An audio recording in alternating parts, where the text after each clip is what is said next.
Have you ever said, I hope they like me? Did they notice my mistake? Will this fit in? I'm sorry if I'm talking too much. That's what we're talking about in today's discussion. My name is Kanchefu. If you're new here, make sure you've subscribed. But if not, welcome back. So, let us begin. What I briefly talked about there was signs of feeling self-conscious. But what does that exactly mean? Essentially, it's to be aware of oneself on the extreme ends of awareness. Instead of your mind indicating to you how you behave, or what you said for example, it raises warning signs time and time again to the minute details of your behavior. So let us discuss 3 reasons you may feel self-conscious. Number 1, self-talk. How do you talk to yourself? What are the words you say? Are they positive? Are they negative? What do they iterate? Your flaws or your strengths? Where do they lead you? Down the path that you're meant to be executing every day? Or a different route that you know you shouldn't be going down? Self-talk.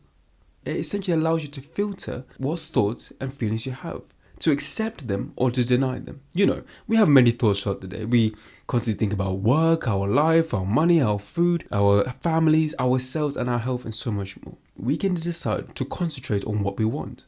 Whether it is, I need to be here, I need to do this starts A, B, C, D. Or if that's, what else is that I need to do, where do I need to be, and so on and so forth. Instead of taking bites out of every single thought that comes to your mind, you can concentrate on few and minimal thoughts to really accentuate where you want to spend your time, energy and focus. And where you spend that dictates how you talk to yourself, dictates how you relate your own feelings to yourself and how that makes you feel. Whether it creates more anxiety, panic and pain, or relaxes you, eases your mind and gives you clarity on what you're actually thinking about. One conversation I have with my clients is on the following concept I created. We are given names when we're growing up, from our parents, from our friends, our workmates, all in the name of identifying us. Oh, this person's like this, or they usually do this, or they are the type to do this. But as we grow up, we never take time to decide whether we accept them or deny them. Are we this person or are we another type of person? That then leads into instilling those behaviors that have been set upon us and resulting in saying, that's just who I am. So with that basis, how do you talk to you? Are the way you talk to yourself influences from other people, from words you hear or from catchphrases you heard from people walking past you? That type of self-talk you have with yourself either pulls you forward, pulls you backwards, or remains stagnant in where you are.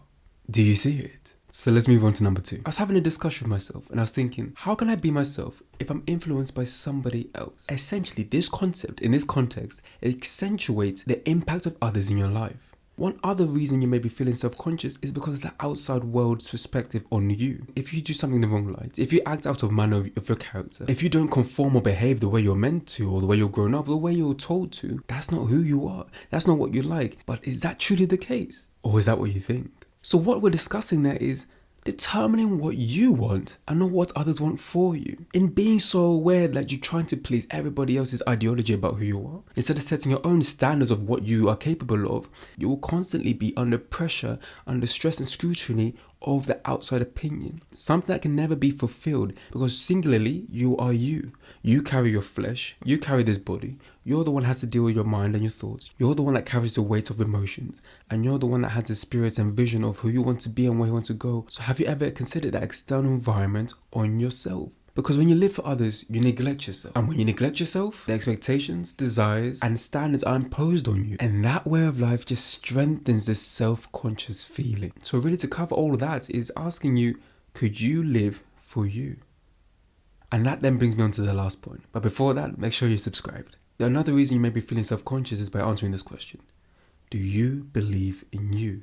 Do you believe in your worth, your judgment, your decision making, and overall what you can do? I ask that because I'm getting you to look within yourself at who you are. Not what others think you are, not what you want to be, but who truly are you? Yes, you've had a past. Yes, you've got a future. But today, what imposed thoughts, beliefs, and values have been placed upon you that's deterring you?